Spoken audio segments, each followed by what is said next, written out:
Hi hello నమస్తే అందరికీ welcome to my channel Gana stories world.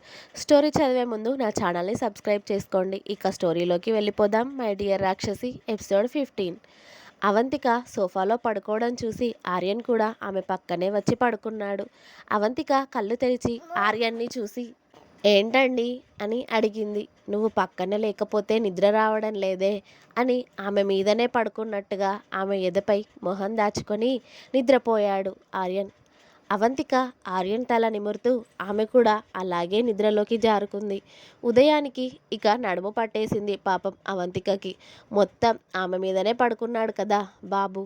ఆ నొప్పికి అవంతికకి మెలకువ వచ్చి అబ్బా ఆర్యన్ గారు లేవండి అని అరిచేసరికి ఆర్యన్ టక్కున కళ్ళు తెరిచి అవంతిక ఇంకా అతడు ఉన్న పొజిషన్ చూశాడు. అబ్బా చూసింది చాలు ఆర్యన్ గారు, ప్లీజ్ లేవండి, నా నడుము విరిగిపోయేలా ఉంది అని అవంతిక మరోసారి అరిచేసరికి ఆర్యన్ టక్కున సోఫా మీద నుండి లేచి ఏమైంది అని అడిగాడు. ఏంటి ఏమయ్యేది, నైట్ నుండి నా మీద పడుకున్నారు, మీ బరువుకి నా నడుము పట్టేసింది. హా అమ్మ లేవరావడం లేదు నాకు అని నడుముని పట్టుకొని బాధగా అంటుంది అవంతిక. ఓకే ఓకే నువ్వేడవ కాగు అని ఆర్యన్నే అవంతికని ఎత్తుకొని ముందుగా ఆమెను బెడ్ మీద పడుకోబెట్టి ఉండవే ఇప్పుడే వస్తాను అని మూవ్ తీసుకొచ్చి ఆమె చీరని కాస్త కిందకి జరిపి ఆమె నడుముకి ఆయింట్మెంట్ రాసి మసాజ్ చేయడం స్టార్ట్ చేశాడు. అతడు అలా చేస్తూ ఉంటే నొప్పి తగ్గి హాయిగా అనిపించడంతో కళ్ళు మూసుకుంది అవంతిక. కాసేపు ఆమె నొప్పి తగ్గే వరకు ఆమె నడుమును నొక్కి మెల్లిగా అతడి చేతులను మీదకి తీసుకువస్తూ ఉంటే అవంతిక కళ్ళు తెరిచి ఓరగా ఆర్యన్ని చూసి ఏం చేస్తున్నారు మీరు అని అడిగింది. ఒసై ఇప్పటి వరకు సైలెంట్గానే ఉన్నావు కదా, ఇక మీదట కూడా సైలెంట్గా ఉండు, అరవకు అని ఆమె బోర్లా ఉంటే ఆమె మీదకి చేరిపోయాడు ఆర్యన్. అబ్బా ప్లీజ్ ఆర్యన్ గారు, ఇప్పుడే నడుము నొప్పి తక్కువైంది, మీరు మళ్ళీ ఇలా చేస్తే అది ఇంకా ఎక్కువ అవుతుంది, నేను బెడ్ మీద నుండి ఇంకా లేవలేను అని ఏడుపు మొహంతో చెప్పింది అవంతిక. నీకు మళ్ళీ నొప్పి లేవకుండా నేను సెట్ చేశాను కదా, అయినా నొప్పి లేస్తే నేను ఉన్నాను కదే ఆయింట్మెంట్ రాయడానికి, కాబట్టి నోరు మూసుకో అని ఆమెను వెళ్ళకిలా తిప్పి ఆమెను అల్లుకుపోయాడు ఆర్యన్. అతడికి ఆఫీస్ టైం అవ్వడంతో అవంతికను వదిలి వాష్రూమ్లోకి దూరుతుంటే అవంతిక అతడి మీదకి పిల్లోని విసిరి అతడిని నోట్లోనే తిట్టుకోవడం స్టార్ట్ చేసింది. ఆర్యన్ అవన్నీ విన్నా కూడా చిన్నగా నవ్వుకుంటూ వెళ్ళి ఫ్రెష్ అయి వచ్చి బెడ్ మీద ఉన్న అవంతికని చూస్తూ రెడీ అవుతూ ఉన్నాడు ఆమె ముందే డ్రెస్ వేసుకుంటూ. ఆమెను చూసి అతడు ముసిముసిగా నవ్వుతూ ఉంటే అబ్బా ఆర్యన్ గారు చేసిందంతా చేసి ఎందుకు అలా నవ్వుతున్నారు అంది అవంతిక ఏడుపు మొహం పెట్టుకొని. నువ్వు అలా కోపంగా ఉంటే ఇంకా క్యూట్గా ఉన్నావే, మళ్ళీ ఒకసారి బెడ్ మీదకి రావాలి అనిపిస్తుంది కానీ ఆఫీస్ టైం అవుతుంది, లేకపోతే ఇవాళ నిన్ను వదిలేవాడిని కాదు అని మిర్రర్లో చూసుకుంటూ హెయిర్ సెట్ చేసుకొని బాయ్ రాక్షసి ఇక నేను వెళ్తాను అన్నాడు అతడు కార్ కీస్ అందుకుంటూ. అదేంటి బ్రేక్ఫాస్ట్ చేయరా, ఒక 5 మినిట్స్ ఆగండి, నేను ఫ్రెష్ అయ్యి వచ్చి మీకు టిఫిన్ వడ్డిస్తాను అని బెడ్ మీద నుండి లేవబోయింది అవంతిక. ఓయ్ ఓయ్ ఆగవే, బాడీ పెయిన్స్ అన్నావు కదా, రెస్ట్ తీసుకో, కాసేపు పడుకొని లేవవే, టిఫిన్ ఏం వద్దులే, నేను ఆఫీస్లో చేస్తాను, నువ్వు కంగారు పడి లేచి ఇప్పుడు చేయాల్సిన పనులు ఏమీ లేవు, హ్యాపీగా రెస్ట్ తీసుకో ఓకేనా, బాయ్ బంగారం అని ఆమెను ముద్దు పెట్టుకొని ఆఫీస్కి వెళ్ళిపోయాడు ఆర్యన్. ఇంత ప్రేమగా ఉంటారు, మళ్ళీ వదిలేస్తాను అంటారు, అసలు మిమ్మల్ని ఎలా అర్థం చేసుకోవాలి ఆర్యన్ గారు, అసలు ఆ వైభవ్ గాడి గురించి ఈయనకి చెప్పడం మర్చిపోయానేంటి, ఈయన ఆఫీస్ నుండి వచ్చాక వాడి గురించి ఎలాగైనా చెప్పాలి అనుకొని ఇక అవంతిక అలసటగా ఉండడంతో నిద్రపోతుంది. ఆర్యన్ ఆఫీస్కి వెళ్ళాక లంచ్ టైంలో అవంతికకి కాల్ చేశాడు కానీ అవంతిక లిఫ్ట్ చేయకపోవడంతో ఇది ఇంకా రెస్ట్ తీసుకున్నట్టుంది, పోనీలే పాపం అనుకొని ఇక ఆర్యన్ లంచ్ చేసి మళ్ళీ వర్క్ చేసుకుంటూ ఉంటాడు. అప్పుడే ఆర్యన్ అంటూ ఓ పాప మోకాళ్ళ వరకు అలాగే దానికి చేతులు లేని డ్రెస్తో ఇటు జబ్బలు అటు తొడలు కనబడేలా షో ఇస్తూ ఆర్యన్ క్యాబిన్లోకి వస్తుంది. ఆ అబ్బాయిని చూసి మనోడు hey hi Preethi how are you అన్నాడు. ఐఎమ్ ఫైన్ ఆర్యన్, నువ్వేంటి టచ్లో లేవు, ఫోన్ చేస్తే నీ ఫోన్ కలవడం లేదు, ఏమైపోయావు, మంత్లీ ఒక్కసారైనా మీట్ అయ్యేవాడివి, ఇప్పుడు అలా కూడా లేదు, ఏమైపోయావు ఆర్యన్ అని అంది ఆ ప్రీతి తెగ హొయలు పోతూ ఆర్యన్ ముందు కూర్చుని. ఏం లేదు ప్రీతి, మ్యారేజ్ అయ్యింది నాకు అంతే, అందుకే వర్క్కి టచ్లో లేను, ఆఫీస్ ఇల్లు ఇదే అవుతుంది నాకు ఇంకా అన్నాడు ఆర్యన్. అదేంటి పెళ్ళైతే మాత్రం నన్ను మర్చిపోయావా, దేని దారిది దాందే కదా, నీ కంపెనీ అంటే నాకు ఎంత ఇష్టమో నీకు తెలుసు కదా, అలా ఎలా వదిలేస్తావు నన్ను అంది మత్తుగా ప్రీతి. నో ప్రీతి, ఇప్పుడైతే నాకు అస్సలు ఇంట్రెస్ట్ లేదు, అలాగే ఆఫీస్ వర్క్ కూడా బోలెడు ఉంది, ప్లీజ్ ఏమనుకోకుండా నువ్వు వెళ్ళవా అన్నాడు డైరెక్ట్గా ఆమె మొహం మీదే. ఆర్యన్ అలా అనడంతో ఆమె అహం దెబ్బతిన్న ప్రీతి ఎలాగైనా ఆర్యన్ని రెచ్చగొట్టాలి అని, అదేంటి బేబీ, మ్యారేజ్ అవ్వడంతో నీలో ఎనర్జీ పోయిందా ఏంటి, నేను పిలిస్తే కూడా రానంటున్నావు అంది. ప్రీతి, నేను ఎందుకు రాను అంటున్నాను ఆల్రెడీ చెప్పాను, మళ్ళీ ఎందుకు ఈ మాటలు చెప్పు అన్నాడు ఆర్యన్ చాలా సీరియస్గా. అది కాదు ఆర్యన్, నీకోసమే ఇంత దూరం నుండి వచ్చానో తెలుసు. నువ్వు నన్ను ఇలా ఇగ్నోర్ చేస్తే నాకెంత బాధగా ఉంటుంది చెప్పు. ప్రతిసారి నువ్వు డల్ అయినప్పుడల్లా నీకు కంపెనీ కోసం నాకే కదా కాల్ చేస్తావు. అలాంటిది ఎన్ని నెలల నుండి కాల్ చేయకపోతే నీకేమైంది అన్న బాధతో నిన్ను వెతుక్కుంటూ నేను వస్తే నన్ను వెళ్ళిపోమంటున్నావు. ఇదేమైనా న్యాయమేనా నీకు అంది ప్రీతి.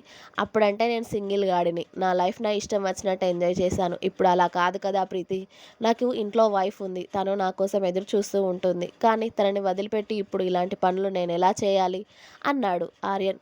నువ్విక్కడ చేస్తే తనకేమైనా తెలుస్తుందా? నువ్వు చెప్తావా నేను చెప్తానా? కమాన్ ఆర్యన్, ఎందుకు ఇలా మారిపోయావు నువ్వు అని ప్రీతి తన చైర్లో నుండి లేచి వెళ్ళి ఆర్యన్ ఒడిలో కూర్చుని అతడి షర్టు బటన్స్ మెల్లిగా ఒక్కోటి విప్పుతూ అతడి మెడ మీద ఆమె వేలితో రాస్తూ అతడికి మైకం తెప్పిస్తూ ఉంటుంది. ఒక ఆడది తనకి తానుగా వచ్చాక మగవాడు లొంగిపోకుండా ఉంటాడా? ఆర్యన్ ఎంత తమాయించుకుందామన్నా ప్రీతి టచ్కి డైవర్ట్ అవుతూ ఉంటే ప్రీతిని ఎత్తుకొని తన పర్సనల్ రూమ్లోకి తీసుకెళ్లాడు.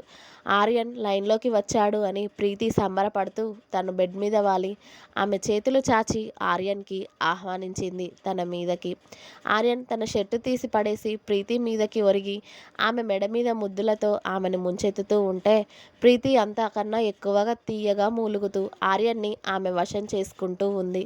ఆర్యన్కి ఇబ్బంది లేకుండా ఆమె డ్రెస్ని భుజాల కింద నుండి ప్రీతి తీస్తూ ఉంటే ఒక్కసారిగా తెలివిలోకి వచ్చిన వాడై ఆర్యన్ గారు అని అమాయకంగా పిలిచే అవంతిక మొహం ఒక్కసారిగా గుర్తుకు రావడంతో ప్రీతి మీద నుండి లేచి డైరెక్ట్గా వాష్రూమ్లోకి వెళ్ళి షవర్ కింద నిలబడ్డాడు.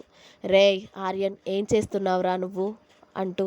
ఇంతకు ముందంటే తనకి ఎవరి మీద ఫీలింగ్స్ లేకుండే, కానీ ఇప్పుడు అవంతిక మీద ఫీలింగ్స్ ఓ రేంజ్లో ఉన్నాయి బాబుకి. ఎంతలా అంటే అవంతిక తప్ప ఎవ్వరూ నచ్చనంతగా.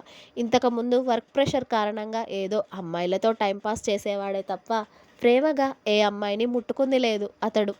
ఏదో రిఫ్రెష్మెంట్ కోసం అంటూ కల్చర్ అంటూ పబ్బులు అమ్మాయిల చుట్టూ తిరిగాడే తప్పితే అతడికి అమ్మాయిల మీద మోజు అంటూ ఏదీ లేదు. కానీ అవంతికని చూడగానే అతడికి నాది అన్న ఫీలింగ్ మొదలైంది.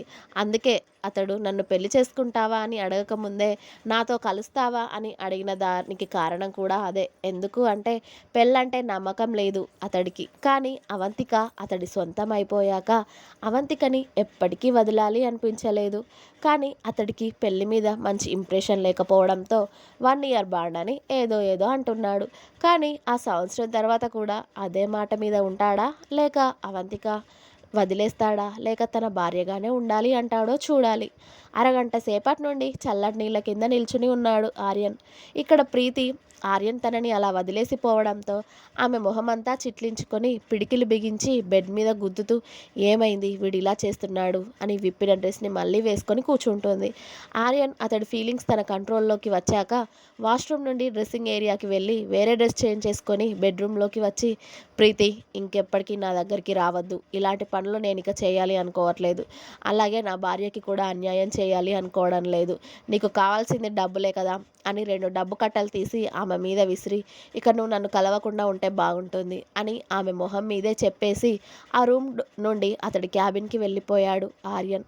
ప్రీతికి కావాల్సింది కూడా డబ్బులే కావడంతో అయినా ఆర్యన్తో వచ్చే సుఖం తనకి ఎక్కడా దొరకదు అని, ఇలా వీడేంటి ఇలా మారిపోయాడు, వీడి పెళ్ళం నాకన్నా సుఖం ఇస్తుందా అని ఆర్యన్ని తిట్టుకుంటూ ఆ డబ్బులు కట్టాలన్నీ హ్యాండ్ బ్యాగ్లో తోపుకొని బాయ్ ఆర్యన్ అని అక్కడి నుండి వెళ్ళిపోతుంది.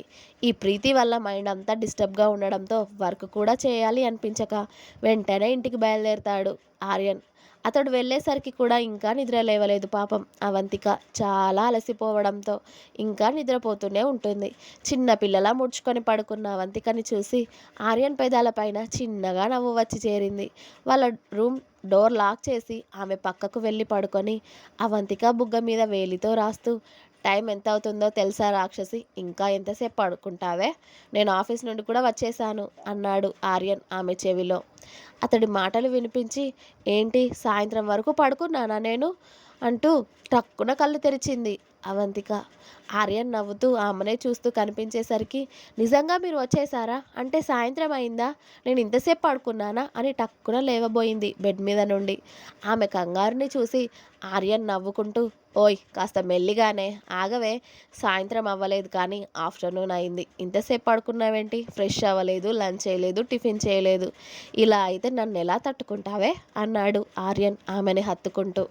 ఆఫ్టర్నూనా అని టైం చూసి 1 గంట అవ్వడంతో, మీరేంటి ఈ టైంలో ఇంటికి వచ్చారు అని అడిగింది ఆమె కురులను ముడిపెట్టుకుంటూ. ఏంటే, నేను ఇంటికి రాకూడదా? నిన్ను చూడాలి అనిపించింది, అందుకే వచ్చేసాను అన్నాడు ఆర్యన్. ఇంకా ఉంది, నెక్స్ట్ ఎపిసోడ్ రేపు వస్తుంది, వెయిట్ చేయండి. మీకు కనుక నా స్టోరీస్ నచ్చినట్టయితే please like, share, comment and subscribe. నా ఛానల్ని సబ్స్క్రైబ్ చేసుకోవడం అస్సలు మర్చిపోవద్దు. ఇంకా కొత్త కొత్త స్టోరీస్ మీకోసం వెయిట్ చేస్తూ ఉన్నాయి. అవన్నీ కావాలంటే మీరు నా ఛానల్ని సబ్స్క్రైబ్ చేసుకోండి. Gana stories world. Thank you. Bye.